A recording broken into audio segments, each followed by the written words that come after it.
نگفته بودم برای شما که اینها می آیند و آمدند. چی میکنن در سرزمین ما ای بیگانه ها؟ میگن برای اسلام جهاد میکنیم.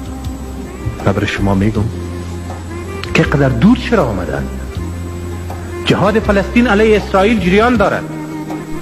بیت المقدس در تحت اشغال اسرائیل است. این عرب ها چرا نزدیک امونج جهاد را انجام نمیدن که بیت المقدس آزاد بسازن که مسلمان ها برن سجده بکنن؟